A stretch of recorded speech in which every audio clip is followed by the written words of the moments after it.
distributor of organic produce. Second, top right there is Mara McRae. She's in the geography department here at UW. She does a lot of work on research interests in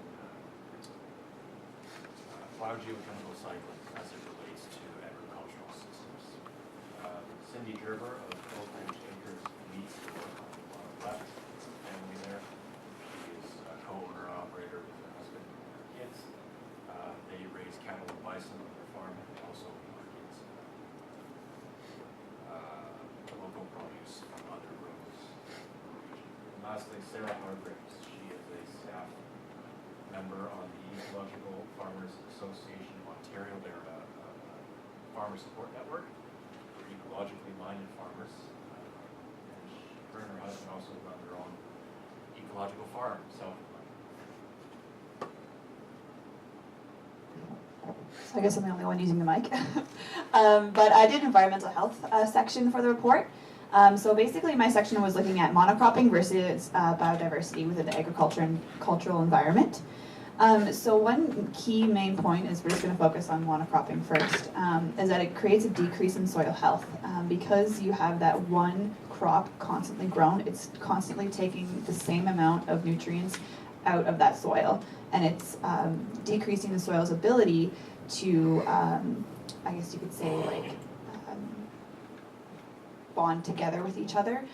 So that increases the erosion and increases whatever goes on that soil is going to come off, and it's going to increase eutrophication, etc. within water bodies nearby.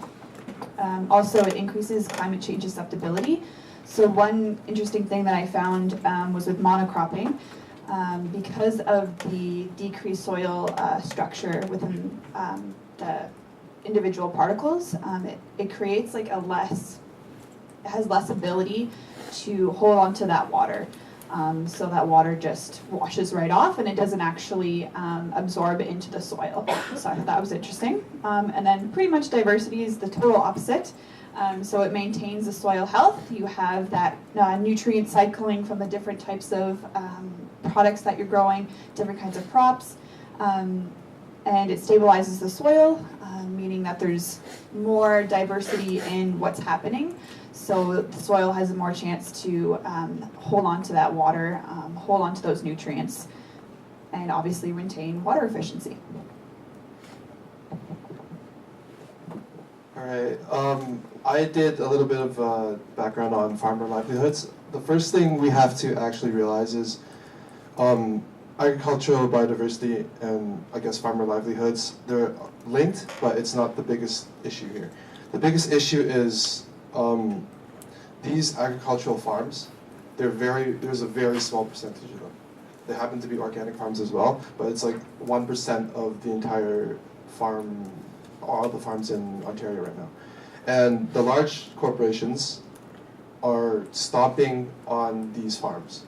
So there's very little support for them, and there's very little they can do to try to promote themselves and sell to different markets. But there's still these farms out there, and the incentives are because there is a loyal consumer base, right?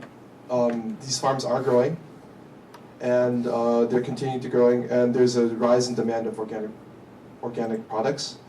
And also there's farmer-led research, which is opportunities to try to develop new techniques in incorporating biodiversity into farming practices.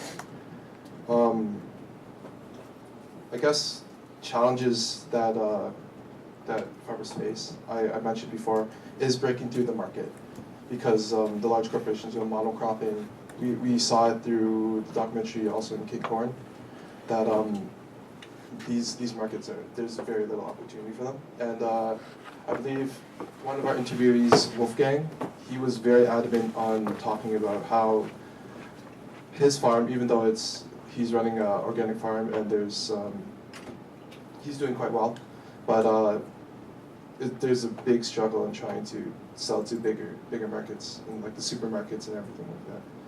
Also, there are very little organizations that support organic farmers as well. There's things like the EFAO and small community support, but there's nothing really big to kind of voice their opinions and I guess government level to try to get any policies or changes to happen. And also the last thing is the awareness of consumers as well, or us as buyers of these products. There was a big eye-opener during the interviews. Yes? Oh, 5 minutes left. There was a big eye-opener during these interviews that when we started asking questions, right, about agricultural biodiversity, we found out that I guess we didn't know what we were talking about in terms of the issues that farmers face. So the challenge is actually getting people to know the actual problems that are happening with farmers. So, touching up on that last point a little bit, why should we care as consumers? Well, I think to answer that question, we first need to ask the question, who's buying these products? Well, locally, we found out that a lot of people who are buying these products are young couples, young families, and usually females bringing their families in. Usually housewives, mid-40s. They come in here and they buy these foods. We also examined at some international examples, looking at examples from Vietnam and Japan, and we also noticed similar trends, with a majority of these buyers being female and a majority of these buyers being either young families or middle-aged housewives. So why are they buying these foods? Well, that ties into the second point here. Do consumers benefit? They personally feel that buying these environmentally certified products from biodiverse farms are more healthy, so to speak, than conventional food products that you see in supermarkets. And as a result, there's this perceived notion that they're doing this just to benefit their own health rather than to help the environment.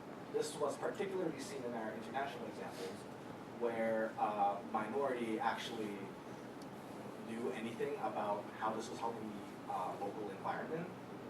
And those people that did usually know this were relegated to younger families, more educated people that have been exposed to these environmental concerns. But for the more older generation, so to speak, I guess you could say that they're thinking more about their own livelihoods and health and their family's health. So downsides. What are the downsides to these effects on consumers? Well, the first thing is price. These certified products are usually more expensive than conventional food, so that will deter people from buying it. And there's also demand. From our interviews, we learned that just growing these products takes a longer time than usual compared to conventional methods of growing food. So, for example, with Oak Ridge Acres, they mentioned that their cattle takes at least 6 months and longer to feed to get them to the right size to provide to consumers. But what we did notice in the end is that there's an increasing interest in pursuing foods from more biodiverse farms. Okay, I'm going to hustle through this.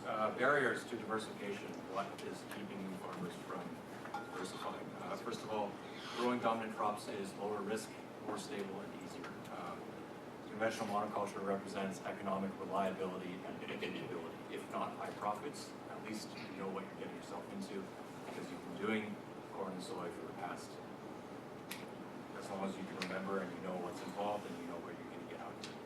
There's a certain amount of path dependency as well, meaning that you make capital investments, corn and soy, harvesting technologies, you've had all this knowledge accumulation, there's a lot of momentum to something like that.